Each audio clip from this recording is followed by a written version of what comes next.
Alice McNeal. I'm here. Can you hear me? I can not only hear you, I can see you. Okay. I'm Alice McNeal, reading specialist at Garfield Elementary School in Ward 8.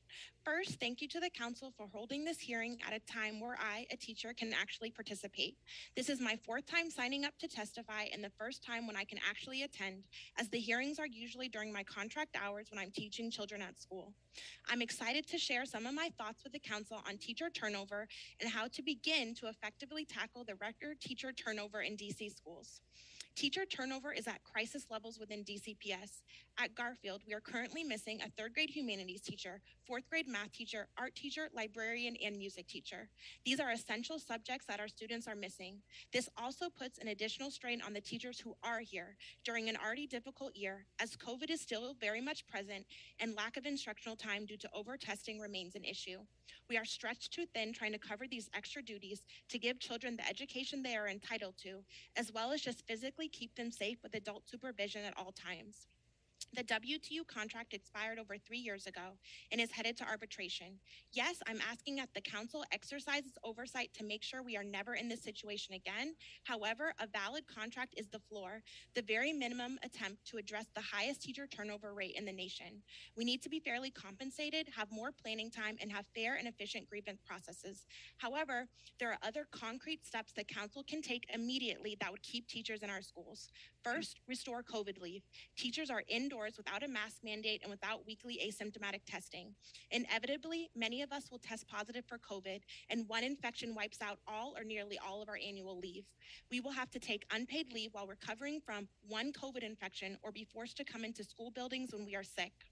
Secondly, end impact. American University found DCPS's evaluation system to be racially biased, and that both teachers and school leaders interviewed, quote, perceive the high stakes and anxiety producing environment may cause them or others to leave DCPS.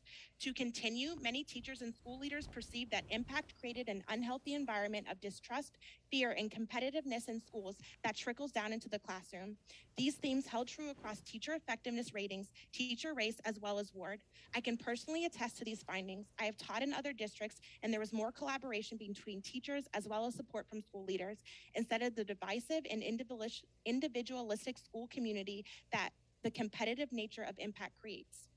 Despite these findings, impact continues to be used even when we have other viable options.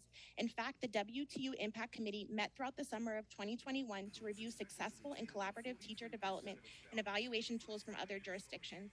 We have suggestions prepared and ready for implementation. Teachers are professionals and should be treated as such. We must be able to have a say in our evaluation system.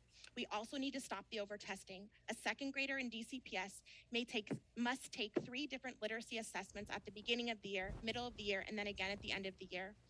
This does not include mid-year unit assessments and end of unit assessments and controversial RCTs, and foundations are phonics program assessments. The 7 or 8-year-old child must repeat these assessments 3 times a year, and that's only for one subject. There's also separate assessments for social studies, math, and science. Testing grades, meaning 3rd and up, must take these school-based assessments as well as park and ANET assessments. We're losing valuable instructional time because students are constantly and unnecessarily being assessed. Each time an assessment is taking place, this means a student is not learning. We all lose at least 1 day of actual teaching, and that is if the test is implemented within the whole group. Many of these assessments require a teacher to sit down one-on-one with the student. The amount of time teachers and students spend assessing is preposterous. One literacy, math, social studies, and science assessment is sufficient. I have other suggestions, including scheduling flexibility, more mental health resources, and staff in our schools, but I recognize that my 3 minutes is up. We work in the nation's capital, and our schools should be exemplary, but instead we lead the country in teacher turnover. The issues connected to teacher retention cannot be solved with our current governance system. We need a standalone education committee ready to take action to address these issues, and that means also having hearings after 4 p.m. so that actual educators can attend. Please reinstate the standalone committee in education, and overall, we need educators, not politicians, without any professional education with educational experience in charge, and that means ending mayoral control. Thank you for listening. Thank you, Ms. McNeal.